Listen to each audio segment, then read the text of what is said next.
সাংবাদিকদেরকে নিয়ে উনি বাজে মন্তব্য করেন, দুর্বৃত্তায়ন বলেন। এই দুর্বৃত্তায়নের কথা যিনি বলেন, এই যে সংস্কার কমিশনের সভাপতি বা চেয়ারম্যান কামাল আহমেদ সাহেব, তিনি যে দুর্বৃত্তায়ন করছেন তার একটা উদাহরণ দিই। আমি তো বলবো যে মিস্টার কামাল আহমেদ, আপনি আপনার দুর্বৃত্তায়ন বন্ধ করেন, আপনি আপনার ক্ষমতার অপব্যবহার বন্ধ করেন। সেই রিপোর্টের মধ্যেই আছে যে এই সরকার কতজনের চাকরি চাকরি থেকে বিদায় করেছে, কতজনকে রিপ্লেস করা হয়েছে মব ভায়োলেন্সের মাধ্যমে, কত আপনার রিপোর্টের মধ্যেই আছে।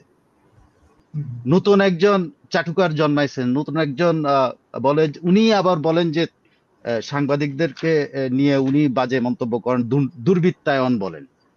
এই দুর্বৃত্তায়নের কথা যিনি বলেন, এই যে সংস্কার কমিশনের সভাপতি বা চেয়ারম্যান কামাল আহমেদ সাহেব, তিনি যে দুর্বৃত্তায়ন করছেন তার একটা উদাহরণ দিই। এই ঘটনা নিয়ে উনি একটা অনুষ্ঠানে কামাল সাহেব বলেছেন, হ্যাঁ, মানে এখন গণমাধ্যম প্রতিষ্ঠানগুলোতে সরকারের পক্ষ থেকে টেলিফোন করে চাপ দেওয়া হচ্ছে না। এটি গণমাধ্যমের জন্য ইতিবাচক। হ্যাঁ, সাংবাদিকতার অপব্যবহারকেও দুর্বৃত্তায়ন আখ্যা দিয়ে তিনি বলেন সাংবাদিকতার অপব্যবহার অবশ্যই বন্ধ করতে হবে। আমি তো বলবো যে মিস্টার কামাল আহমেদ, আপনি আপনার দুর্বৃত্তায়ন বন্ধ করেন, আপনি আপনার ক্ষমতার অপব্যবহার বন্ধ করেন। আপনি যে কমিশনের যে রিপোর্ট প্রকাশ করেছেন সেটাও আমরা আস্তে আস্তে পর্যালোচনা করব।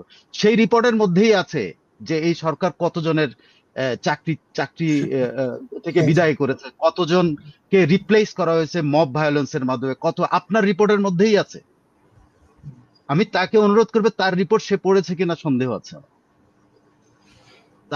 তাকে আমি বিজ্ঞ মানুষ মনে করতাম, কিন্তু তার এই কথাটা যখন 3জন সাংবাদিক চাকরি হারায় তখন তার এই বক্তব্য, টেলিফোন করে না, উনি জানেন। উনি সব সব গণমাধ্যমের এখন ইয়ে হয়ে গেছেন, মানে উনি এখন সবার খবর রাখেন, তাই না? উনি এখন ন্যায়পাল হয়েছেন। আমরা ওনাকে মনে করেছিলাম যে উনি একজন সংবাদ মাধ্যমের জন্য বা সংবাদ কর্মীদের জন্য, গণমাধ্যমের জন্য একটা ভালো একটা সংস্কার প্রস্তাব উপহার দিবেন। উনি প্রথম যখন স্টার্ট করেন তার কথাই বলছি, উনি বলছেন উনি আইনের প্রস্তাব করবেন, সংবাদ কর্মীদের সুরক্ষার জন্য আইনের প্রস্তাব করবেন, এই করবেন সেই করবেন। কোথায় সে আইন? উল্টো উপদেষ্টা বলছে যে সংবাদ কর্মীদের নৈতিকতা আইনের প্রণয়ন করা হবে।